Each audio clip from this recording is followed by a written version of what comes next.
الحمد لله نحمده ونستعينه ونؤمن به ونتوكل عليه ونعوذ بالله من شرور أنفسنا ومن سيئات أعمالنا من يهده الله فلا مضل له ومن يضلل فلا هادي له وأشهد أن لا إله إلا الله وحده لا شريك له وأشهد أن محمدا عبده ورسوله أرسله بالهدى ودين الحق ليظهره على الدين كله ولو كره المشركون اللهم صل على محمد وعلى آل محمد كما صليت على إبراهيم وعلى آل إبراهيم وبارك على محمد وعلى آل محمد كما باركت على إبراهيم وعلى آل إبراهيم إنك حميد مجيد أما بعد فإن خير الكلام كلام الله وخير السنن سنن محمد صلى الله عليه وسلم وشر الأمور محدثاتها وكل محدثة بدعة وكل بدعة ضلالة وكل ضلالة في النار يا أيها الذين آمنوا اتقوا الله حق تقاته ولا تموتن إلا وأنتم مسلمون يا أيها الناس اتقوا ربكم الذي خلقكم من نفس واحدة وخلق منها زوجها وبث منهما رجالا كثيرا ونساء واتقوا الله الذي تساءلون به والأرحام إن الله كان عليكم رقيبا يا أيها الذين آمنوا اتقوا الله وقولوا قولا سديدا يصلح لكم أعمالكم ويغفر لكم ذنوبكم ومن يطع الله ورسوله فقد فاز فوزا عظيما أعوذ بالله من الشيطان الرجيم بسم الله الرحمن الرحيم ومن الناس من يشري نفسه ابتغاء مرضات الله والله رؤوف بالعباد സഹോദരന്മാരെ സഹോദരികളെ ജീവിതത്തിന്റെ എല്ലാ മേഖലകളിലും അള്ളാഹുവിന്റെ നിയമനിർദ്ദേശങ്ങൾ പാലിച്ചുകൊണ്ട് ജീവിക്കുവാൻ കൽപ്പിക്കപ്പെട്ടവരാണ് ഞാനും നിങ്ങളും എന്നുണർത്തുന്നു. നാം ഏവരെയും അല്ലാഹു സുബ്ഹാനഹു വ തആല മുത്തഖികളും മുവഹ്ഹിദുകളുമായി ജീവിക്കുവാനും മരണപ്പെടുവാനും തൗഫീഖ് ചെയ്യുമാറാകട്ടെ എന്ന് പ്രാർത്ഥിക്കുകയും ചെയ്യും. വിശുദ്ധ ഖുർആനിലെ 2-ാം അധ്യായം അൽ ബഖറയിലെ 207-ാമത്തെ ഒരു ചെറിയ വചനമാണ് ഞാൻ ഓതി വെച്ചത്. വിശുദ്ധ ഖുർആൻ പാരായണം ചെയ്യുന്നവരാണല്ലോ നാം എല്ലാവരും. ഖുർആൻ പാരായണം ചെയ്യുമ്പോൾ ചില സ്ഥലങ്ങളിൽ നാം പ്രത്യേകമായി കാണുന്ന ഒരു പ്രയോഗമുണ്ട്. വമിനന്നാസി മൻ എന്നായിരിക്കും അതിന്റെ തുടക്കം. കാരണം അള്ളാഹുവിന്റെ സൃഷ്ടികളിൽ ഉത്കൃഷ്ട ജീവിയായ മനുഷ്യർ പലതരത്തിലുള്ളവരാണ്. അങ്ങനെ ഓരോരുത്തരുടെ സ്വഭാവങ്ങൾ ഇങ്ങനെ പറയുന്നതാണ് വമിനന്നാസി എന്ന് തുടങ്ങുന്ന പ്രയോഗങ്ങളുടെ ശേഷം കാണാൻ കഴിയുക. ഇനി ഖുർആൻ പാരായണം ചെയ്യുമ്പോൾ ഒന്ന് ശ്രദ്ധിക്കുക.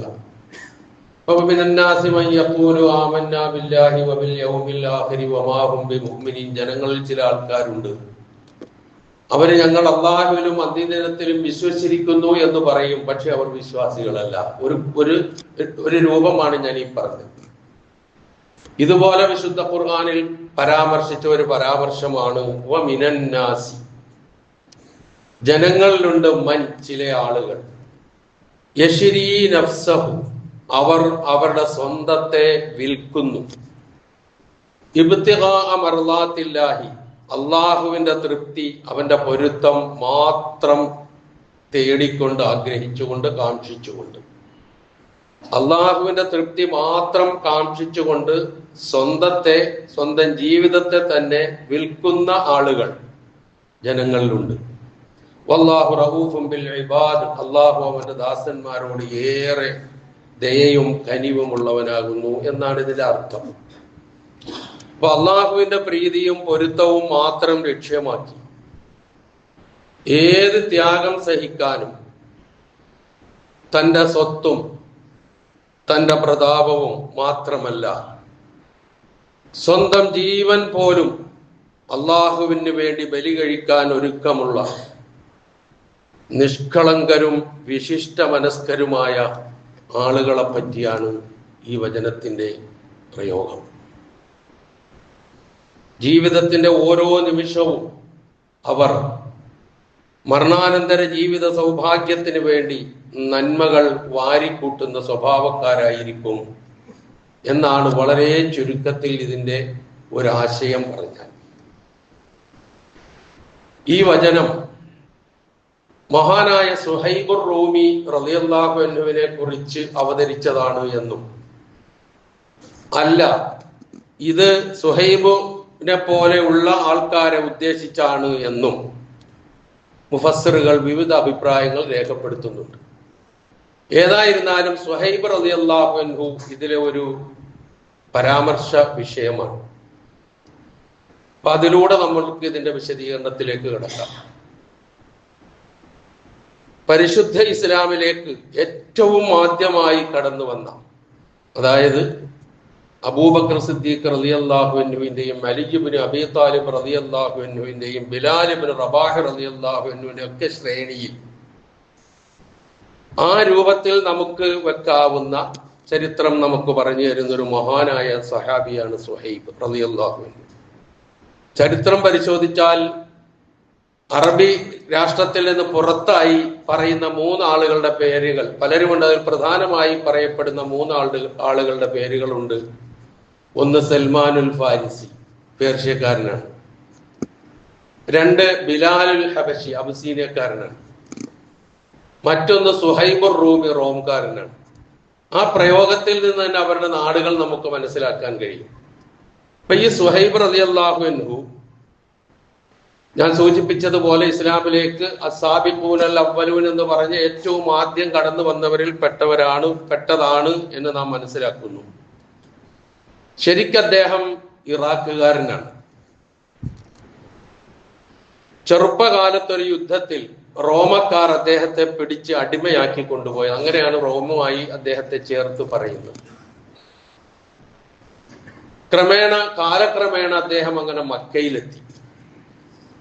മക്കയിലെത്തി കഴിഞ്ഞപ്പോൾ മുഹമ്മദ് മുസ്തഫ റസൂൽ കരീം സല്ലല്ലാഹു അലൈഹി വസല്ലമയുടെ ദഅവത്ത് തുടങ്ങുന്ന സന്ദർഭം. വളരെ കുറച്ച് ആളുകൾ മാത്രം ലാ ഇലാഹ ഇല്ലല്ലാഹ് ഉൾക്കൊണ്ടുകൊണ്ട് പ്രവാചകനോടൊപ്പം വന്നുകൊണ്ടിരിക്കുന്ന ഒരു സമയം. സുഹൈബ് റളിയല്ലാഹു അൻഹു അതിൽ ആകർഷ്ടനായി. അദ്ദേഹം അത് അംഗീകരിച്ചു, വിശ്വസിച്ചു. പക്ഷേ അദ്ദേഹം ഒരു അടിമയാണ് എന്നുള്ള നിലയിൽ മക്കയിൽ അദ്ദേഹത്തിന്റെ കുടുംബക്കാരാരുമില്ല, ബന്ധുമിത്രാദികളില്ല, ആരുമില്ല. എല്ലാവരെയും ഉപദ്രവിക്കുമെങ്കിലും ഖുറൈശികൾ ഏറ്റവും കൂടുതൽ ലാ ഇലാഹ ഇല്ലല്ലാഹയുടെ പേരിൽ ഉപദ്രവിച്ചിരുന്നത് അടിമകളെയാണ്. മറ്റുള്ളവരെ ഉപദ്രവിച്ചില്ല എന്നല്ല. നബിയെ ഉപദ്രവിച്ചു, അബൂബക്കർ സിദ്ദീഖിനെ ഉപദ്രവിച്ചു, എല്ലാവരെയും ഉപദ്രവിച്ചിട്ടുണ്ട്. പക്ഷെ ആ ഉപദ്രവത്തിനൊക്കെ ഒരു പരിധിയും പരിമിതിയും ഉണ്ടായിരുന്നു. എന്താ കാരണം? അവരൊക്കെ ഖുറൈശികളാണ്, അവരുടെ കുടുംബക്കാരുണ്ട്, അവരോട് തൊട്ട് കളിച്ചാൽ വിവരം അറിയും എന്നുള്ള നിലയിൽ കുറച്ചൊന്ന് കരുതിയാണ്, ജാഗ്രതയോടുകൂടിയാണ് അവരെയൊക്കെ ഉപദ്രവിച്ചിട്ടുള്ളത്. പക്ഷെ ബിലാൽ ഇബ്നു റബാഹ് റളിയല്ലാഹു അൻഹുവിനെയും ഖബ്ബാബുൽ അറത്ത് റളിയല്ലാഹു അൻഹുവിനെയും സുഹൈബ് റളിയല്ലാഹു അൻഹുവിനെയും ഒക്കെ ഉപദ്രവിച്ചതിന് യാതൊരു ദയയും ഉണ്ടായിരുന്നില്ല. അങ്ങനെ ഒരുപാട് ഉപദ്രവം ഏറ്റുവാങ്ങിയ മനുഷ്യനാണ് ഈ സുഹൈബ് റളിയല്ലാഹു അൻഹു. അദ്ദേഹം മക്കയിൽ വന്ന് ഈ ഉപദ്രവങ്ങളൊക്കെ സഹിക്കുന്നുണ്ടെങ്കിലും തനിക്കറിയാവുന്ന കച്ചവടം ചെയ്ത് കുറച്ച് സമ്പത്തൊക്കെ സമാഹിച്ചു. അങ്ങനെ ഹിജ്റയുടെ വേളയായി. ഹിജ്റ പോകാൻ വേണ്ടി എല്ലാവരും ഒരുമ്പെട്ട് പോകുമ്പോൾ നമുക്കറിയാം, രാത്രിയിൽ ഒളിച്ചും പാത്തും ഒക്കെയാണല്ലോ പോയത് പലരും. സുഹൈബ് റളിയല്ലാഹു അൻഹു പോകാൻ ഒരുങ്ങി പുറപ്പെട്ടു. അപ്പൊ ഖുറൈശികൾ അറിഞ്ഞിട്ട് തടഞ്ഞു. ഞാൻ നേരത്തെ പറഞ്ഞല്ലോ, അടിമയാണല്ലോ, ആരും ഇല്ലല്ലോ, അതുകൊണ്ട് തടഞ്ഞിട്ട് സുഹൈബ് റളിയല്ലാഹു അൻഹുവിനോട് പറഞ്ഞു, സുഹൈബേ, നീ ഈ മക്കയിൽ വരുമ്പോൾ പരമദരിദ്രനായിരുന്നു. ഉടുതുണിക്ക് മറുതുണിയില്ല, ഭക്ഷിക്കാൻ ഒന്നുമില്ല, അത്ര ദരിദ്രനായിരുന്നു നീ. ഇപ്പം നിന്റെ കയ്യിൽ സമ്പത്തുണ്ട്. ഈ സമ്പത്ത് മുഴുവനും സമാഹരിച്ചത് ഈ മക്കയിൽ നിന്നാണ്. ഇവിടെ കച്ചവടം നടത്തിയും ഞങ്ങളുമായി ഇടപാട് നടത്തിയൊക്കെ ഉണ്ടായ പൈസയാണ്, സമ്പത്താണ്. അതുകൊണ്ട് ഈ സമ്പത്തുമായി നിന്നെ മദീനയിലേക്ക് പോകാൻ ഞങ്ങൾ അനുവദിക്കില്ല. നീ എങ്ങോട്ടാണോ ലക്ഷ്യം വെച്ചത് അങ്ങോട്ട് പോകാൻ ഞങ്ങൾ അനുവദിക്കില്ല. സുഹൈബ് റളിയല്ലാഹു അൻഹു ആണ് എങ്കിൽ എല്ലാവരും ഹിജ്റ പോകുമ്പോൾ ആ ഹിജ്റയുടെ പ്രതിഫലം ഇങ്ങനെ മനസ്സിൽ വെമ്പൽ കൊള്ളുകയാണ്. അദ്ദേഹത്തിന് നന്നായി ആയോധന പാടവമുള്ള ആളാണ്, 1-ന് 2 കൊടുക്കാൻ കെൽപ്പിറ്റ ആളാണ്, നല്ല അമ്പയത്തിൽ സമർത്ഥനാണ്. ഇതൊക്കെയായിട്ടും അദ്ദേഹം അതിനൊന്നും മുതിർന്നില്ല, അവരോട് എതിര് നിൽക്കാൻ മുതിർന്നില്ല. എന്നിട്ട് അവർ പറഞ്ഞു, നിനക്കിനി പോയേ പറ്റൂ മദീനയിലേക്ക്, അല്ലെങ്കിൽ നീ എവിടേക്കാണോ പോകുന്നത് അവിടത്തേക്ക് പോകണം എങ്കിലേ പറ്റൂ എന്ന് നിനക്ക് തോന്നുന്നുവെങ്കിൽ, അങ്ങനെയാണ് നിന്റെ ധാരണയെങ്കിൽ നീ പോയിക്കോ. പക്ഷേ ഇവിടുന്ന് സമ്പാദിച്ച ഒന്നും നീ കൊണ്ടുപോകാൻ പാടില്ല, അതൊക്കെ ഇവിടെ ഇട്ടേക്കണം, ഇവിടെ തന്നിട്ടേ പോകാൻ പാടുള്ളൂ. നമ്മളൊക്കെ ആണെങ്കിൽ എന്തായിരിക്കും എന്ന് ആലോചിച്ച് നോക്ക്. അങ്ങനെ ഒരു ഘട്ടം അല്ലാഹു കാത്തിരക്ഷിക്കട്ടെ. അങ്ങനെയുള്ള അവസരങ്ങളൊക്കെ സംജാതമാകുന്നു എന്നുള്ള ഭയമുണ്ട്.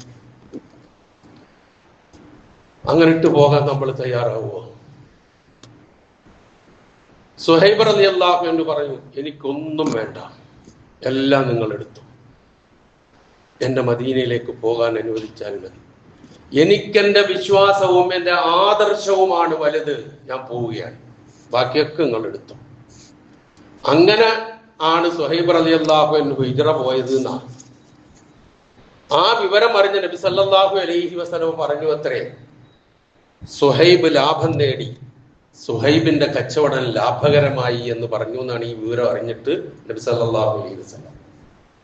അതുകൊണ്ടാണ് ഈ വചനം അദ്ദേഹവുമായി ബന്ധപ്പെട്ടതാണ് എന്ന് സൂചിപ്പിച്ചത്. വമിനൻ നാസി മൻ യശ്രി നഫ്സഹു ഇബ്തിഗാഅ മർളാത്തില്ല. അള്ളാഹുവിന്റെ പൊരുത്തം, സമ്പത്തുണ്ട്, പലതുമുണ്ട്, അതൊക്കെ അള്ളാഹുവിന്റെ പൊരുത്തത്തിന് വേണ്ടി വിട്ടിട്ട് പോകുന്ന ആൾക്കാർ, വേണ്ടി വന്നാൽ ഇനി ജീവനും കൂടി അള്ളാഹുവിന് വേണ്ടി സമർപ്പിക്കുന്ന മനോഭാവമുള്ള ആൾക്കാർ ജനങ്ങളുടെ കൂട്ടത്തിലുണ്ട് എന്ന് പറഞ്ഞത് അദ്ദേഹത്തെ കുറിച്ചാണ്, അല്ലെങ്കിൽ അദ്ദേഹത്തെ പോലെയുള്ളവരെ കുറിച്ചാണ് എന്ന് മുഫസ്സിറുകൾ രേഖപ്പെടുത്തിയത് ഇതിന്റെ അടിസ്ഥാനത്തിലാണ്. അതുകൊണ്ടാണ് സുഹൈബിലൂടെ നമുക്ക് പോകാം എന്ന് ഞാൻ സൂചിപ്പിച്ചത്.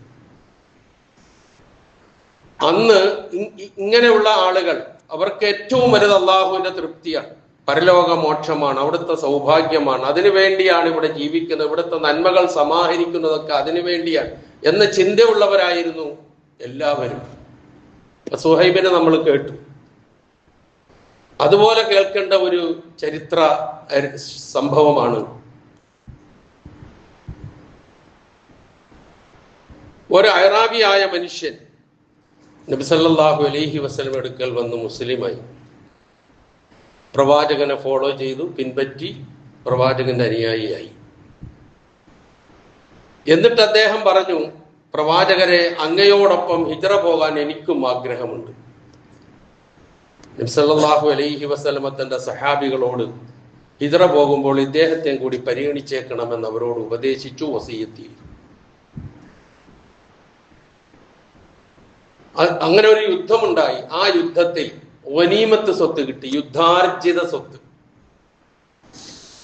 ആ സ്വത്ത് നബി സല്ലല്ലാഹു അലൈഹി വസല്ലം വിഭജിച്ചു. ഗനീമത്ത് സ്വത്ത് കിട്ടിയാൽ എന്ത് ചെയ്യണം? വഅലമു അന്നമാ ഗനിംതും എന്ന് തുടങ്ങുന്ന വചനം അതാണ് കുറിക്കുന്നത്. അള്ളാഹുവിന്റെ മാർഗത്തില്, പ്രവാചകന്, അതുപോലെ തന്നെ യുദ്ധത്തിൽ പങ്കെടുത്തവർക്ക് എന്നൊക്കെ പറഞ്ഞതിന് നിയമമുണ്ട്. ഗനീമത്ത് സ്വത്ത് എന്ന് പറഞ്ഞാൽ യുദ്ധാർജിത സ്വത്ത് എന്നാണ്. ഒരു യുദ്ധം കഴിഞ്ഞതിന് ശേഷം ശത്രുക്കൾ ഇട്ടേച്ചു പോകുന്ന സ്വത്ത്, അല്ലെങ്കിൽ അവരിൽ നിന്ന് സമാഹരിക്കുന്ന സ്വത്ത്. ആ സ്വത്ത് വിതരണം ചെയ്യണം. അങ്ങനെ വിതരണം ചെയ്തപ്പോൾ ഒരു ഓഹരി ഈ അറാബിയായ മനുഷ്യന് കൊടുക്കാൻ പറഞ്ഞുകൊണ്ട് നബി സല്ലല്ലാഹു അലൈഹി വസല്ലം അനുചരന്മാരെ ഏൽപ്പിച്ചു. ഇദ്ദേഹമാണെങ്കിൽ യുദ്ധത്തിന് പോകുമ്പോൾ കൊണ്ടുപോകാറുള്ള മൃഗങ്ങളെ മേയ്ക്കാൻ വേണ്ടി പുറത്തേക്ക് പോയിരിക്കുകയാണ് ഈ വിതരണം ചെയ്യുന്ന സന്ദർഭത്തിൽ. അദ്ദേഹം തിരിച്ചു വന്നിട്ട് നബി സല്ലല്ലാഹു അലൈഹി വസല്ലം കൊടുത്ത ഈ ഓഹരി സഹാബികൾ അദ്ദേഹത്തിന് നൽകി. അപ്പൊ ചോദിച്ചു, ഇതെന്താണെന്ന് ചോദിച്ചു. അപ്പൊ പറഞ്ഞു, നിനക്ക് തരാൻ വേണ്ടി അള്ളാഹുവിന്റെ റസൂൽ ഏൽപ്പിച്ച ഗനീമത്ത്, യുദ്ധാർജിത സ്വത്താണ് എന്ന് പറഞ്ഞു. അതും എടുത്തുകൊണ്ട് അദ്ദേഹം നബി സല്ലല്ലാഹു അലൈഹി വസല്ലം അടുക്കലേക്ക് പോയി. എന്നിട്ട് പ്രവാചകനോട് ചോദിച്ചു, ഇതെന്താണ് പ്രവാചകനെ? പ്രവാചകൻ മറുപടി കൊടുത്തു, ഇത് നിന്റെ ഓഹരിയാണോ ഗനീമത്ത് സ്വത്തിന്റെ? അദ്ദേഹം പറയുന്ന ഒരു വാചകമുണ്ട്, ഞാൻ ഇതിനു വേണ്ടിയല്ല അങ്ങയുടെ അനുയായിയായത്, ഞാൻ ഇതിനു വേണ്ടിയല്ല ഈ കഠിനാധ്വാനം ചെയ്യുന്നത്, ഞാൻ വിശ്വാസിയായത്. എന്നിട്ട് അദ്ദേഹത്തിന്റെ കൈ തൊണ്ടക്കുഴിയിലേക്ക് ഇങ്ങനെ ചൂണ്ടിക്കൊണ്ട് പറഞ്ഞു, ഇവിടെ അമ്പ് തറക്കണം, എന്നിട്ട് എനിക്ക് മരിച്ചു വീഴണം, എന്നിട്ട് എനിക്ക് സ്വർഗത്തിൽ പോകണം. അതിനു വേണ്ടിയാണ് ഞാൻ വന്നത്. അതിനുവേണ്ടി മാത്രമല്ല, ഇതൊന്നും എനിക്ക് ആവശ്യമില്ല. അങ്ങനെ കുറച്ച് നാളുകൾ കഴിഞ്ഞതിന് ശേഷം ഒരു യുദ്ധമുണ്ടായി. യുദ്ധക്കളത്തിൽ നിന്ന് സഹാബികൾ ഇദ്ദേഹത്തെ വഹിച്ചുകൊണ്ട് നബി സല്ലല്ലാഹു അലൈഹി വസല്ലമയുടെ മുമ്പിൽ വന്നു.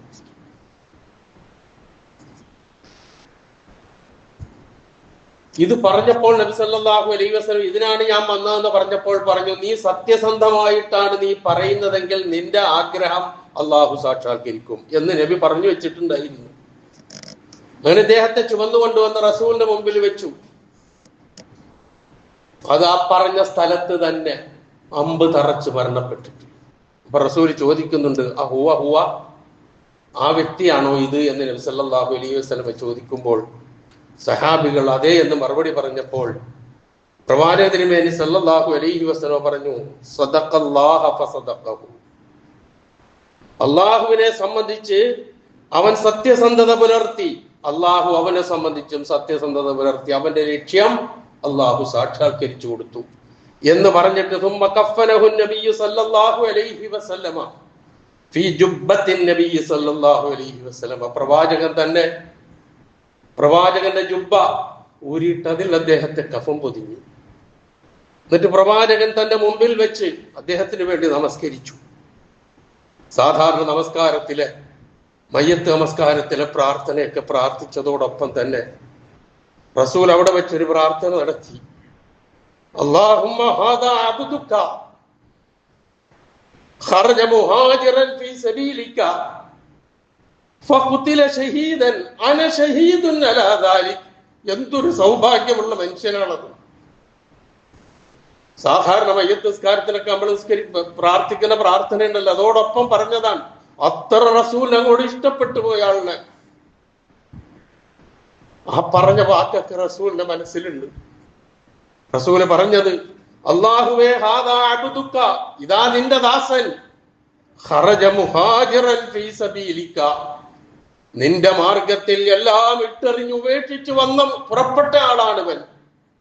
ഫഖുതില ഷഹീദ, രക്തസാക്ഷിയായി വധിക്കപ്പെട്ടിരിക്കുന്നു. വഅന ഷഹീദുൻ അലാ ദാലിക്, അതിന് ഞാൻ സാക്ഷിയാണ് അല്ലാഹുവേ, നീ സ്വീകരിക്കണേ എന്ന് പറയുന്ന, മുമ്പിൽ വെച്ച് പ്രാർത്ഥിക്കുന്ന ആ പ്രാർത്ഥന എന്തായിരിക്കും പ്രിയമുള്ളവരെ ആ മനുഷ്യന് കിട്ടുന്ന സൗഭാഗ്യം. അവർക്കൊന്നും ഈ ലോകം, ഇവിടുത്തെ സ്ഥാനമാനങ്ങൾ, ഇവിടുത്തെ പദവികൾ, ഇവിടുത്തെ ആഡംബര ജീവിതം, ഇവിടുത്തെ സൗഭാഗ്യങ്ങൾ അതായിരുന്നില്ല അവർക്ക് ലക്ഷ്യം. നിഷ്കളങ്കമായി സത്യസന്ധമായി നന്മകൾ ചെയ്ത് സ്വർഗം പോവുക എന്നുള്ള അടങ്ങാത്ത ആഗ്രഹത്തിന്റെ ഉടമകളായിരുന്നു അവർ മുഴുവൻ. രണ്ട് സംഭവങ്ങൾ ഞാൻ സൂചിപ്പിച്ചത്,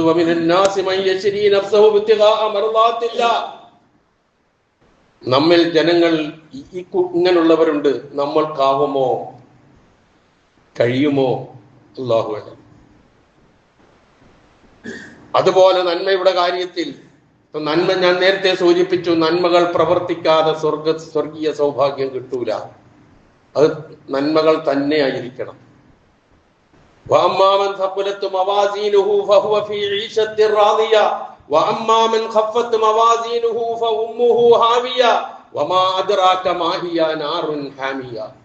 ഇവിടെ കുറെ കാലം ജീവിച്ചു, ഇവിടുന്ന് മരണപ്പെട്ടു കഴിഞ്ഞാൽ ഖബറിലേക്ക് മയ്യത്തായി പോകുമ്പോൾ മൂന്നെണ്ണം ഉണ്ടാകും. ഒപ്പം മക്കളുണ്ടാകും, സമ്പത്തുണ്ടാകും, അമലുണ്ടാകും, എല്ലാം തിരിച്ചു പോകും.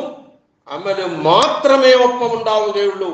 ആ അമല് അള്ളാഹുവിന്റെ തൃപ്തിക്ക് ലക്ഷ്യം വെച്ച് മാത്രം ചെയ്യുന്ന ആകാൻ നമസ്കാരമായാലും വ്രതാനുഷ്ഠാനമായാലും ദാനധർമ്മങ്ങളായിരുന്നാലും ദക്കാത്തായിരുന്നാലും മറ്റുള്ളവരെ സ്നേഹിക്കുന്ന ഏതായിരുന്നാലും ശരി, ആ ഒരു ലക്ഷ്യം വെച്ചുകൊണ്ട് മാത്രമാണെങ്കിൽ മാത്രമേ അതിന് നമുക്ക് ലഭിക്കുകയുള്ളൂ പ്രിയമുള്ളവരെ. അല്ലാത്തതൊന്നും ഉപകാരപ്പെടില്ല. അങ്ങനെ ആകാൻ നമ്മൾ ശ്രമിക്കുക, അതേ നമുക്ക് കഴിയും. മറ്റൊരു സൽക്കർമ്മങ്ങളോടുള്ള നന്മകളോടുള്ള സമീപനം എന്ന് പറഞ്ഞാൽ നന്മയാണെന്ന് കരുതി പലതും വാരിക്കൂട്ടി ചെയ്യുക. അതിനൊന്നും ഖുർആന്റെ പിൻബലമുണ്ടാവില്ല, പ്രവാചകന്റെ സുന്നത്തിന്റെ പിൻബലമുണ്ടാവില്ല. എല്ലാം അങ്ങോട്ട് ചെയ്യും, നന്മയാണെന്ന് സ്വയം വിചാരിച്ചങ്ങോട്ട് ചെയ്യും. അത് ചിലപ്പോൾ മെഹറാജിന്റെ നോമ്പായിരിക്കും, അല്ലെങ്കിൽ ഷഅബാൻ 15ന്റെ ബറാത്ത് ആഘോഷമായിരിക്കും, അല്ലെങ്കിൽ മീലാദുൻ നബി ആയിരിക്കും, അല്ലെങ്കിൽ നമസ്കാരാനന്തര ശേഷമുള്ള കൂട്ടുപ്രാർത്ഥനയായിരിക്കും, അവസരത്തിലും അനവസരത്തിലുമുള്ള യാസീനും ഖുർആനോദലുമായിരിക്കും, പ്രാർത്ഥനകളുമായിരിക്കും. ഇതിലൊന്നും ശ്രദ്ധയും ഉണ്ടാവില്ല. നിസ്കാരമല്ലേ, നോമ്പല്ലേ, പ്രാർത്ഥനയല്ലേ, യാസീനല്ലേ എന്ന് പറഞ്ഞ് സായുജ്യമടയുന്ന അവസ്ഥ. ആ നിലയിൽ നന്മകളെ സമീപിച്ചുകൂടാ. അതിന്റെ ഒന്നും പ്രതിഫലത്തിന് നമുക്ക് അർഹതയില്ല. കാരണം ഖുൽ ഹൽ നുനബ്ബിഉകും ബിൽ അഖ്സരീന അഅമാല അല്ലദീന ളല്ല സഅയുഹും ഫിൽ ഹയാത്തി ദുനിയ വഹും യഹ്സബൂന അന്നഹും യുഹ്സിനൂന സുൻആ. ചെയ്യുന്നതൊക്കെ നല്ലതാണെന്ന് വിചാരിച്ചിട്ട് കാര്യമില്ല. നല്ലതാകണമെങ്കിൽ പ്രമാണങ്ങളുടെ പിൻബലം ഉണ്ടാകണമെങ്കിലേ പറ്റൂ. വമാ ആതാകുമുർ റസൂലു ഫഖുദൂഹു വമാ നഹാകും അൻഹു ഫന്തഹു ലഖദ് കാന ലക്കും ഫീ റസൂലില്ലാഹി ഉസ്വത്തുൻ ഹസന ലിമൻ കാന യർജുല്ലാഹ വൽ യൗമൽ ആഖിർ തുടങ്ങിയിട്ടുള്ള വിശുദ്ധ ഖുർആന്റെ ആ വചനങ്ങൾ നമ്മളെ ഉണർത്തുന്നത് നമ്മൾ ചെയ്യുന്ന കർമ്മങ്ങൾ, നന്മകൾ, ആ നന്മകൾ പ്രമാണങ്ങളുടെ പിൻബലത്തോടു കൂടി മാത്രമേ ചെയ്യാവൂ. അതേ സ്വീകരിക്കപ്പെടുകയുള്ളൂ അല്ലാഹുവിന്റെ അടുത്ത്. മഹാനായ മുഹീദ്ദീൻ ശൈഖ് റളിയല്ലാഹു എന്ന് പറഞ്ഞ ഒരു വചനമുണ്ട്, പലപ്പോഴും നമ്മൾ എടുത്ത് ഉദ്ധരിക്കാറുള്ളതാണ്. ഇന്നല്ലാഹ ലാ യഖ്ബലു ഖൗലൻ ബിലാ അമൽ. അമലില്ലാത്ത ഖൗൽ അല്ലാഹു സ്വീകരിക്കൂല. വലാ അമലൻ ബിലാ ഇഖ്ലാസ്. ഇഖ്ലാസ് ഇല്ലാത്ത പ്രവൃത്തിയും അല്ലാഹു സ്വീകരിക്കുകയില്ല. വലാ ശൈഅൻ ബിൽ ജുംല. മൊത്തത്തിൽ ഒരു കാര്യവും അല്ലാഹു സ്വീകരിക്കുകയില്ല. വൈറ മുവാഫിഖിൻ ലികിതാബില്ലാഹി വസുന്നത്തി റസൂലിഹി സ്വല്ലല്ലാഹു അലൈഹി വസല്ലം. വിശുദ്ധ ഖുർആനോടും പ്രവാചകന്റെ ചര്യയോടും യോജിക്കുന്നതല്ലാത്ത ഒന്നും സ്വീകരിക്കൽ. ഇതാരാ പറഞ്ഞ? മഹാനായ മുഹീദ്ദീൻ ശൈഖ് റളിയല്ലാഹു അൻഹു. അവരൊക്കെ ഇതിനെക്കുറിച്ച് മനസ്സിലാക്കിയവരും പഠിച്ചവരുമാണ്. എന്തെങ്കിലുമൊക്കെ ചെയ്ത് ഇതൊക്കെ നന്മയാണ്, ഇതിനൊക്കെ പടച്ചവൻ കൂലി തരും എന്ന് വിചാരിച്ച് നന്മകൾ ചെയ്തു കൂട്ടിയിട്ട് കാര്യമില്ല. അതൊക്കെ അവസാനം ഖേദമായി മാറുന്ന അവസ്ഥയിലേക്ക് എത്തും. അത് നാം ജാഗ്രതയോടുകൂടി ശ്രദ്ധിക്കേണ്ടതുണ്ട്. ഇപ്പൊ നന്മകൾ എന്ന് പറഞ്ഞ് കുറെ ചെയ്തു കൂട്ടലല്ല, ചെയ്യുന്ന നന്മകൾ കുറ്റമറ്റതും ഇഖ്ലാസോടുകൂടിയും തികഞ്ഞ നിയ്യത്തോടുകൂടിയും പ്രമാണങ്ങളുടെ പിൻബലത്തോടു കൂടിയുള്ളതുമായിരിക്കുക. ഇനി നന്മകളെ സംബന്ധിച്ച് പറയുമ്പോൾ ബാഹ്യമായി പരസ്യമായി നന്മ ചെയ്യും, രഹസ്യമായി തിന്മകളും ചെയ്യും. അതും ആയിക്കൂടാ. നബി സല്ലല്ലാഹു അലൈഹി വസല്ലം പറഞ്ഞു, സൗബാൻ റളിയല്ലാഹു എന്ന് പറയാണ്, ഒരിക്കൽ പ്രവാചകൻ പറഞ്ഞു, ചില ആളുകളെ എന്റെ ഉമ്മത്തികളിൽ നിന്ന് എനിക്കറിയാം. എന്നിട്ട് പ്രവാചകൻ പറഞ്ഞു, അവർ ഖിയാമത്ത് നാളിൽ വരും. ബിഹസനാത്തിൻ അംസാലി ജിബാലി തിഹാമ ബൈളാ. തിഹാമ പർവ്വതം പോലെ വ്യക്തമായി തെളിഞ്ഞു കാണാവുന്ന നിലയിലുള്ള ഒരുപാട് അമലുകളുമായി, നന്മകളുമായി അവർ വരും. പക്ഷേ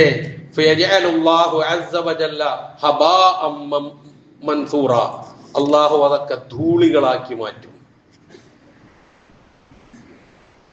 എല്ലാ സൽക്കർമ്മങ്ങളും ആയിട്ടാണ് വരിക, പക്ഷെ പടച്ചവൻ അതിനൊരു വിലയും കൊടുക്കൂല. അപ്പൊ ഈ സൗബാൻ റളിയല്ലാഹു അൻഹു ചോദിച്ചു, അല്ലാഹുവിന്റെ റസൂലേ, സിഫ്ഹും ലനാ ജല്ലിഹിം ലനാ, അവരാരാണെന്നൊന്ന് പറഞ്ഞതാ, ഒന്ന് വർണ്ണിച്ചതാ, ഒന്ന് വ്യക്തമാക്കിത്താ. എന്തിനാണ്? അല്ലാ നകൂന മിൻഹും വനഹ്നു ലാ നഅലം, ഞങ്ങൾ അറിയാതെ അവരുടെ കൂട്ടത്തിൽ പെട്ടുപോകാതിരിക്കാൻ അവരുടെ സ്വഭാവം എന്താണ് എന്നൊന്നങ്ങ് വിശദീകരിച്ചു തരണം എന്ന് പറഞ്ഞപ്പോൾ നബി സല്ലല്ലാഹു അലൈഹി വസല്ലം പറഞ്ഞു, അമാ ഇന്നഹും ഇഖ്വാനുക്കും, അവര് നിങ്ങളുടെ സഹോദരന്മാര് തന്നെയാണ്. വമിൻ ജിൽദത്തിക്കും, നിങ്ങളുടെ വർഗത്തിൽപ്പെട്ടവരുമാണ്, നിങ്ങളുടെ ഒപ്പമുള്ളവരാണ്, നിങ്ങളുടെ സഹോദരന്മാരാണ്. വയഖുദൂന മിനൽ ലൈലി കമാ തഖുദൂൻ, രാത്രി സമയങ്ങളിൽ നിങ്ങൾ ചെയ്യുന്നത് പോലെ തഹജ്ജുദ് ഉൾപ്പെടെയുള്ള സർവ്വ ആരാധനാ കർമ്മങ്ങളും ചെയ്യുന്നവരുമാണ്. പ്രിയമുള്ളവരെ, ആ വർണ്ണന ഒന്ന് നോക്ക്. നമ്മൾ എല്ലാ നന്മകളും ചെയ്യും, രാത്രിയിൽ തഹജ്ജുദ് വരെണ്ടാകും. പക്ഷേ വലാകിന്നകും അഖ്വാമൻ, പക്ഷേ അവർ ഇദാ ഖലൗ ബിമഹാരിമില്ലാഹി ഇൻതഹഖൂഹാ, അല്ലാഹു നിഷിദ്ധമാക്കിയ കാര്യങ്ങളുമായി തനിച്ചായി കഴിഞ്ഞാൽ എല്ലാം പിച്ചി ചീന്തി എറിയും. രഹസ്യമായി അല്ലാഹുവിനെ ഭയമില്ല, പരസ്യമായി നന്മകളോട് കൂറ്, രഹസ്യമായി സമയം കിട്ടുമ്പോഴെല്ലാം തിന്മകൾ ചെയ്തു കൂട്ടുക. ഇന്ന് പ്രത്യേകിച്ച് ഇന്നത്തെ കാലഘട്ടത്തിൽ സ്മാർട്ട് ഫോണുകളും ഇന്റർനെറ്റും സോഷ്യൽ മീഡിയയും തുടങ്ങിയിട്ടുള്ളതൊക്കെ നമ്മുടെ കൈകളിലേക്ക് ഏകാന്തമായി കിട്ടുമ്പോൾ പടച്ചവനെയൊക്കെ മറന്നുകൊണ്ട് പലതും ആസ്വദിക്കുന്നവരാണ് നമ്മിൽ പലരും. അത് പടച്ചവൻ നിഷിദ്ധമാക്കിയ കാര്യങ്ങൾ പോലും ഉണ്ടാകും. ഇന്നത്തെ യുഗം എന്ന് പറയുന്നത് റീലിന്റെ യുഗമാണ്, റീലുകളുടെ യുഗമാണ്. റിയൽ ഇല്ല, റീലാണുള്ളത്. എന്നിട്ട് റീലിന്റെ പേരിൽ എന്തെല്ലാം പ്രശ്നങ്ങളാണ് ഉണ്ടായിക്കൊണ്ടിരിക്കുന്നത് ഞാൻ വിശദീകരിക്കുന്നില്ല. കണ്ടതും കേട്ടതും അനുഭവിച്ചുകൊണ്ടിരിക്കുന്നവരുമാണ് നമ്മൾ. അത്രയും നാം ശ്രദ്ധിക്കേണ്ടതുണ്ട്. അതാണ് റസൂൽ ഇവിടെ താക്കീത് ചെയ്തത്. തിഹാമ പർവ്വതത്തിന് സമാനമായ ഹസനാത്തുകൾ നന്മകളുമായിട്ടായിരിക്കും വരിക. പക്ഷെ പടച്ചവൻ അതിനൊരു വിലയും കൊടുക്കില്ല. വില കൊടുക്കാതിരിക്കാൻ കാരണം രഹസ്യ ജീവിതത്തിൽ അല്ലാഹു ഇല്ല.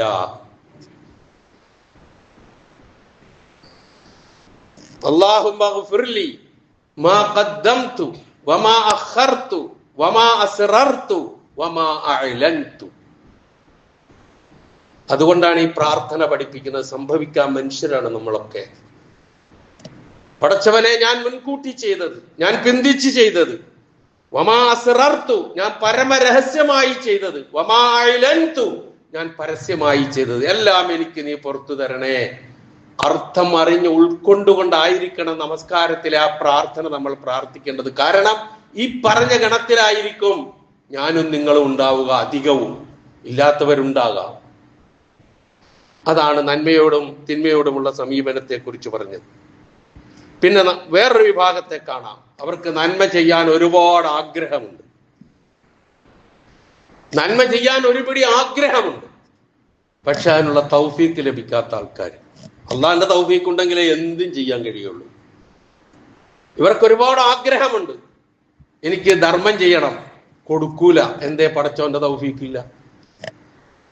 എനിക്കത് ചെയ്യണം, ഇത് ചെയ്യണം, അങ്ങനെ ചെയ്യണം, ഇങ്ങനെ ചെയ്യണം, ചെയ്യുന്നില്ല. എന്തേ? റബ്ബിന്റെ തൗഫീക്കില്ല. മഹാനായ ശുഐബ് നബി അലൈഹിസ്സലാത്തു വസ്സലാം തന്റെ ദഅവത്തിന്റെ സന്ദർഭത്തിൽ ജനങ്ങളോട് ഉണർത്തുമ്പോൾ പറയുന്ന ഒരു വാചകമുണ്ട്.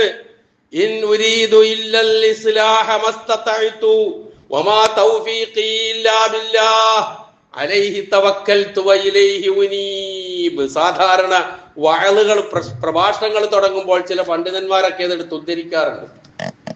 ഞാൻ ഉദ്ദേശിക്കുന്നത് ഇസ്ലാഹ് മാത്രമാണ് എൻ്റെ കഴിവിന്റെ പരമാവധി, എന്നാൽ തൗഫീഖ് അല്ലാഹുവിൽ മാത്രമാണ്. വമാ തൗഫീഖി ഇല്ലാ ബില്ലാഹ് അലൈഹി തവക്കൽതു, എൻ്റെ തവക്കുൽ അവനിലാണ്, വഇലൈഹി ഉനീബ്, അവനിലേക്കാണ് ഞാൻ മടങ്ങിയെത്തുക എന്ന അർത്ഥം വരുന്ന അത് ശുഐബ് നബി അലൈഹിസ്സലാത്തു വസ്സലാം പറഞ്ഞു കൊടുത്ത് നമുക്ക് കാണാം. അപ്പൊ തൗഫീഖും കൂടി വേണം ഇതിനൊക്കെ. കുറ്റമറ്റ നമസ്കാരം കൃത്യമായി നിറവേറ്റണോ, അതിന് തൗഫീഖ് കിട്ടണം, ഇല്ലെങ്കിൽ ചെയ്യൂല. ഇഷ്ടംപോലെ സമ്പത്തുണ്ട്, 5 പൈസ അറുത്ത കൈക്ക് ഉപ്പ് തേക്കാൻ വേണ്ടി ഉപയോഗിക്കൂല. എന്തേ? മനസ്സില്ല കൊടുക്കാൻ. ആ മനസ്സ് വരണമെങ്കിൽ എന്ത് വേണം? അതിനെക്കുറിച്ച് ആഗ്രഹം വേണം, അത് ചെയ്യേണ്ടതാണുള്ള ബോധം വേണം, റബ്ബിന്റെ അനുഗ്രഹമാണെന്നുള്ള ബോധ്യമുണ്ടാകണം, കൊടുക്കണം എന്നുള്ള ചിന്ത വേണം. അപ്പ കൊടുപ്പിക്കൂ അല്ലാഹ്, ഇല്ലെങ്കിൽ കൊടുപ്പിക്കൂല. അപ്പൊ ഇനി അല്ലാഹ് എനിക്ക് തൗഫീഖ് തരാത്തത് കൊണ്ട് ഞാൻ ചെയ്യാത്തതാണെന്ന് നാളെ ഇനി എന്നോട് ആരും പറയണ്ട. ഇതൊക്കെ ഇതിൽ പെടുന്ന കാര്യങ്ങളാ. ആരും അത് പറഞ്ഞ് നടക്കുകയും വേണ്ട. നിസ്കരിക്കാത്തത് എന്താ? അല്ലാഹ് തൗഫീഖ് തന്നില്ല, നീ നാളെ മറുപടി പറയാല്ല. പള്ളിയിൽ വരാത്ത എന്താ? അള്ള തൗഫീഖ് തന്നില്ല. സദക്ക കൊടുക്കാത്ത എന്താ? അള്ള തൗഫീഖ് തന്നില്ല. അത് പറയാനല്ല പറഞ്ഞത്. എന്ത് ചെയ്യണമെങ്കിലും റബ്ബിന്റെ തൗഫീഖ് കൂടിയേ തീരും. അത് കിട്ടാത്ത കൊണ്ട് നന്മ ചെയ്യാതെ പോകുന്ന ആൾക്കാരുണ്ട് എന്നാണ് ഞാൻ ഈ സൂചിപ്പിച്ചതിന്റെ അർത്ഥം. ഇനി ഒരു വിഭാഗമുണ്ട്. അതെന്താണെന്നറിയാം? അവർ പൂർണ്ണമായും തിന്മകളാൽ വലയം ചെയ്യപ്പെട്ടവരായിരിക്കും. നന്മയെക്കുറിച്ച ചിന്തയേ ഉണ്ടാവില്ല. ഒരു നന്മയെക്കുറിച്ചുള്ള ചിന്ത ഉണ്ടാവില്ല. രാവിലെ എഴുന്നേറ്റാൽ രാത്രി കിടന്നുറങ്ങുന്നത് വരെയും, ചിലപ്പോൾ ഉറക്കത്തിൽ പോലും, കിടക്കയിൽ പോലും അള്ളാഹു വെറുക്കുന്ന, അള്ളാഹു നിരോധിച്ചിട്ടുള്ള അത്തരം തിന്മകളാൽ വലയം ചെയ്ത ആളുകൾ, അത്തരം ആൾക്കാരെ കുറിച്ച് ഒന്നേ ഖുർആന് പറയാനുള്ളൂ. ബല മൻ കസബ സയ്യിഅത്തൻ വഅഹാതത ബിഹി ഖതിയതുഹു ഫഉലൈക അസ്ഹാബുൻ നാരി ഹും ഫീഹാ ഖാലിദൂൻ. അങ്ങനെ തിന്മകൾ ചെയ്യുകയും ആ തിന്മകളാൽ വലയം ചെയ്യപ്പെട്ട് മരണപ്പെട്ടു പോവുകയും ചെയ്യുന്ന അവസ്ഥ വന്നാൽ നരകാവകാശി തന്നെയാണ്, അതിൽ ശാശ്വതരായിരിക്കും. ഈ പറഞ്ഞ 5 സ്വഭാവങ്ങൾ, 5 തോന്നി ഞാൻ പറഞ്ഞത്. ഒന്ന്, സത്യസന്ധമായി അള്ളാഹുവിന്റെ തൃപ്തിക്ക് വേണ്ടി മാത്രം നന്മ ചെയ്യുക. 2, നന്മയാണെന്ന് കരുതി ഒരുപാട് എന്തെങ്കിലുമൊക്കെ ചെയ്തു കൂട്ടുക. 3, ബാഹ്യമായി നന്മ ചെയ്യുക, അവസരം കിട്ടിയാൽ ഒറ്റയ്ക്കാകുമ്പോൾ, തനിച്ചാകുമ്പോൾ തിന്മ ചെയ്യുക. നന്മ ചെയ്യാൻ ആഗ്രഹമുണ്ട്, പക്ഷെ അള്ളാഹുവിന്റെ തൗഫീക്ക് ലഭിക്കുന്നില്ല. ജീവിതകാലം മുഴുവനും തിന്മകളാൽ വലയം ചെയ്യപ്പെട്ട് തൽഫലമായി നരകശിക്ഷയ്ക്ക് ശാശ്വതമായി തീർന്നവർ. ഇതിൽ ഞാനും നിങ്ങളും എവിടെ നിൽക്കണം എന്ന് മാത്രം ചിന്തിക്കുക. അള്ളാഹു സുബ്ഹാനഹു വ തആല അവന്റെ തൃപ്തിക്ക് വേണ്ടി ജീവിതത്തെ ഒഴിഞ്ഞുവെച്ച് രഹസ്യമായും പരസ്യമായും അള്ളാഹുവിനെ സൂക്ഷിച്ച് ഭയപ്പെട്ട് നന്മകളാൽ ജീവിതം മുഖരിതമായി അള്ളാഹുവിനെ സന്തോഷപൂർവ്വം കണ്ടുമുട്ടുന്ന ഒന്നാമത്തെ വിഭാഗത്തിൽപ്പെട്ട ആ ഗണത്തിൽപ്പെട്ടവരായി തീരാൻ എന്നെയും നിങ്ങളെയും അള്ളാഹു അനുഗ്രഹിക്കുമാറാകട്ടെ.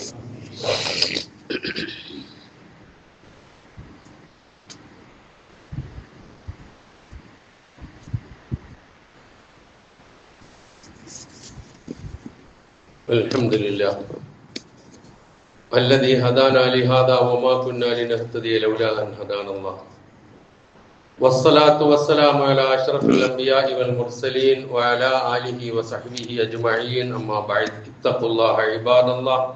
ഒരിക്കൽ കൂടി അള്ളാഹുവിന്റെ അജ്ഞാനവർത്തികളായി ജീവിക്കുവാൻ ഞാൻ ഉണർത്തുന്നു. ഉമ്മു സലമ റളിയല്ലാഹു അൻഹയിൽ നിന്ന് നിവേദനം ചെയ്യപ്പെടുന്ന ഒരു വചനം ഈ വിഷയവുമായി ബന്ധപ്പെട്ടത് തന്നെ. സുബഹി നമസ്കാരം കഴിഞ്ഞ് സലാം വീട്ടി കഴിഞ്ഞാൽ നബി സല്ലല്ലാഹു അലൈഹി വസല്ലമ പറയുമായിരുന്നു, അല്ലാഹുമ്മ ഇന്നി അസ്അലുക ഇൽമൻ നാഫിഅ വറിസ്ഖൻ തയ്യിബ വഅമലൻ മുതഖബ്ബല. വേറെ പല രൂപത്തിൽ ഈ പ്രാർത്ഥനകൾ വന്നിട്ടുണ്ട്. അല്ലാഹുവേ, ഇന്നി അസ്അലുക, ഞാൻ നിന്നോട് ചോദിക്കുന്നു, ഇൽമൻ നാഫിഅൻ, ഉപകാരമുള്ള അറിവ്. അതിലൂടെ മാത്രമേ ആ ദിവസം അങ്ങോട്ട് ശരിയാവുകയുള്ളൂ, ജീവിതവും ശരിയാവുകയുള്ളൂ. രണ്ടാമത് വരിസ്ഖൻ തയ്യിബൻ, നല്ല ആഹാരം, പോഷക സമൃദ്ധമായ ആഹാരം എന്നല്ല പറഞ്ഞത്, ഹറാമല്ലാത്ത, നിഷിദ്ധമല്ലാത്ത, അള്ളാഹു വിരോധിച്ചിട്ടില്ലാത്ത തയ്യിബായ ആഹാരം. ഒരു വിശ്വാസിയുടെ ഒരു രാവിലത്തെ പ്രാർത്ഥനയാണ് പ്രവാചകൻ പഠിപ്പിച്ചത്. വഅമലൻ മുതഖബ്ബല, അതാണ് നമ്മുടെ വിഷയവുമായി ബന്ധപ്പെട്ടത്. സ്വീകരിക്കപ്പെടുന്ന അമലുകൾ സ്വീകരിക്കപ്പെടാതെ രക്ഷയില്ല. കുറെ ചെയ്തു കൂട്ടിയിട്ട് കാര്യമേ ഇല്ല. അതുകൊണ്ട് ചെയ്യാതിരിക്കുക എന്നല്ല പറഞ്ഞത്, ചെയ്യണം. പക്ഷെ അത് ചെയ്ത് സ്വീകരിക്കുന്നതിനുള്ള നിബന്ധനകളും പാലിക്കണം. ഇതുപോലുള്ള പ്രാർത്ഥനകളും ഉണ്ടാകണം. അല്ലാഹുമ്മ ഇന്നി അസ്അലുക ഇൽമൻ നാഫിഅ വറിസ്ഖൻ തയ്യിബ വഅമലൻ മുതഖബ്ബല. വളരെ ചുരുങ്ങിയ ചെറിയ പ്രാർത്ഥനയാണ്. ഓരോ ദിവസവും സുബഹിക്ക് ശേഷം നമ്മൾ പ്രാർത്ഥിക്കുമ്പോൾ ആ പ്രാർത്ഥനയും കൂടി നമ്മൾ ഉൾക്കൊള്ളിക്കുക. അപ്പൊ ആ ദിവസം ആ നിലയിൽ അള്ളാഹുവിനോട് ആവശ്യപ്പെട്ട ആ പ്രാർത്ഥന അള്ളാഹു സ്വീകരിച്ചാൽ നമുക്ക് വളരെ എളുപ്പമായിട്ട് കാര്യങ്ങളുമായി മുന്നോട്ട് പോകാൻ കഴിയും. അപ്പൊ ഈ നിലയിലുള്ള കാര്യങ്ങൾ ശ്രദ്ധിച്ച് ജീവിതം ധന്യമാക്കി മുന്നോട്ട് പോകാൻ ശ്രമിക്കുക. അതിന് ഏറ്റവും പരിശുദ്ധ റമദാന്റെ കവാടത്തിലേക്ക് നാം അടുക്കുകയാണ്. ശഅബാൻ മാസമായി കഴിഞ്ഞു. റമദാന്റെയും റജബിന്റെയും ഇടയിൽ മനുഷ്യർ അശ്രദ്ധമാകാറുള്ള മാസമാണ് ശഅബാൻ എന്നും ഈ മാസത്തിൽ കഴിവിന്റെ പരമാവധി നന്മകൾ അധികരിപ്പിക്കണമെന്നും ഒക്കെ ഉള്ളത് നമുക്കെല്ലാവർക്കും അറിയാം.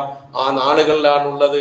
വളരെ പ്രതീക്ഷയോടെ ചെയ്തു കൂട്ടിയ തെറ്റുകളെല്ലാം പൊറുക്കാൻ വേണ്ടി അങ്ങേയറ്റത്തെ ആഗ്രഹത്തോടു കൂടി ആ ധന്യമായ നാളുകളെ കാത്തിരിക്കുകയാണ് നാം ഏവരും. അല്ലാഹു സുബ്ഹാനഹു വ തആല അതെത്തിപ്പിടിക്കാനും നന്മകൾ വർദ്ധിപ്പിക്കാനും പാപങ്ങളിൽ നിന്ന് മുക്തരായി മരണപ്പെടുവാനും എന്നെയും നിങ്ങളെയും അല്ലാഹു അനുഗ്രഹിക്കുമാറാകട്ടെ. അതിനുള്ള സർവ്വ തൗഫീഖും അല്ലാഹു നമുക്ക് ചൊരിഞ്ഞു തരുമാറാകട്ടെ. നമ്മിൽ നിന്നും മരണപ്പെട്ടു പോയവർക്ക് അല്ലാഹു പുറത്തു കൊടുക്കുമാറാകട്ടെ. അവരെയും നമ്മളെയും അല്ലാഹു ജന്നാത്തുൽ ഫിർദൗസിൽ ഒരുമിച്ച് കൂട്ടുമാറാകട്ടെ. നമ്മൾ അറിയുന്ന പലരും ഈ കഴിഞ്ഞ ദിവസങ്ങളായി മരണപ്പെട്ടു പോയിട്ടുണ്ട്. അതിൽ ഏറ്റവും പ്രധാനമായി എനിക്ക് സൂചിപ്പിക്കാനുള്ള കൊച്ചിയിൽ ഒരു ഷഹീദുദ്ദീൻ എന്ന് പറയുന്ന ഒരു സഹോദരൻ, അദ്ദേഹത്തിന്റെ പിതാവൊക്കെ കൊച്ചിയിൽ ഇസ്ലാഹി പ്രസ്ഥാനം പടുത്തുയർത്തുന്നതിൽ വലിയ പങ്ക് വഹിച്ച, ഒരുപാട് ദുരിതങ്ങൾ സഹിച്ച, ഉപദ്രവങ്ങൾ ഏറ്റ ഒരു വ്യക്തിയായിരുന്നു. അദ്ദേഹത്തിന്റെ മകൻ മരണപ്പെട്ടു. അല്ലാഹു സുബ്ഹാനഹു വ തആല അദ്ദേഹത്തിന് മഗ്ഫിറത്തും റഹ്മത്തും നൽകുമാറാകട്ടെ. അതുപോലെ നമ്മുടെ ഈ പള്ളിയിലൊക്കെ സാധാരണ വരാറുണ്ടായിരുന്ന ഒരു സഹോദരി കഴിഞ്ഞ ദിവസം മരണപ്പെട്ടു. അവർക്കും അല്ലാഹു സുബ്ഹാനഹു വ തആല മഗ്ഫിറത്തും റഹ്മത്തും നൽകുമാറാകട്ടെ. ജന്നാത്തുൽ ഫിർദൗസ് നൽകി അനുഗ്രഹിക്കുമാറാകട്ടെ. രോഗങ്ങൾ കൊണ്ട് വിഷമിക്കുന്ന പലർക്കു വേണ്ടിയും പ്രാർത്ഥിക്കാൻ ആവശ്യപ്പെട്ടിട്ടുണ്ട്. നമ്മുടെ പള്ളിയിലൊക്കെ സാധാരണ നമസ്കരിക്കാൻ വന്നുകൊണ്ടിരുന്ന, നമ്മളൊക്കെ ആയിട്ട് വളരെ അടുപ്പമുള്ള, നമ്മളൊക്കെ അറിയുന്ന, നമ്മളെ അറിയുന്ന ഒരു സഹോദരൻ 2-3 ദിവസമായി, ഏതാണ്ട് ഒരു 4-5 ദിവസമായി വെന്റിലേറ്ററിൽ കഴിയുകയാണെന്ന് അദ്ദേഹത്തിന് വേണ്ടി പ്രാർത്ഥിക്കാൻ അദ്ദേഹത്തിന്റെ കുടുംബവും ബന്ധുമിത്രാദികളും ഒക്കെ നമ്മളോട് ആവശ്യപ്പെട്ടിട്ടുണ്ട്. അല്ലാഹു സുബ്ഹാനഹു വ തആല അദ്ദേഹത്തിന്റെ രോഗം ശിഫയാക്കി കൊടുക്കുമാറാകട്ടെ. പൂർണ്ണ ആരോഗ്യവാനായി തിരിച്ചു വീണ്ടും നമ്മളോടൊപ്പം എത്തിച്ചേരാൻ അല്ലാഹു തൗഫീഖ് നൽകുമാറാകട്ടെ. അങ്ങനെയുള്ള പ്രയാസങ്ങളിൽ നിന്നും രോഗങ്ങളിൽ നിന്നും ബുദ്ധിമുട്ടുകളിൽ നിന്നും നാം ഏവരെയും അല്ലാഹു കാത്തുരക്ഷിക്കുമാറാകട്ടെ. സർവോപരി ഇസ്ലാമിനും മുസ്ലിം ഉമ്മത്തിനും അല്ലാഹു ഇസ്സത്തിനെ പ്രദാനം ചെയ്യുമാറാകട്ടെ. അല്ലാഹുമ്മ ഗ്ഫിർ ലിൽ മുഅ്മിനീന വൽ മുഅ്മിനാത്ത് വൽ മുസ്ലിമീന വൽ മുസ്ലിമാത്ത് അൽ അഹ്യാഇ മിൻഹും വൽ അംവാത്ത് ഇന്നക മുജീബുദ് ദഅവാതി വയാ ഖാദിയൽ ഹാജാത്ത്. اللهم اعز الاسلام والمسلمين اللهم اعز الاسلام والمسلمين اللهم اعز الاسلام والمسلمين اللهم اجرنا من النار اللهم اجرنا من النار اللهم اجرنا من النار. ربنا اغفر لنا ولاخواننا الذين سبقونا بالايمان ولا تجعل في قلوبنا غلا للذين امنوا ربنا انك رؤوف رحيم. ربنا آتنا في الدنيا حسنة وفي الآخرة حسنة وقنا عذاب النار.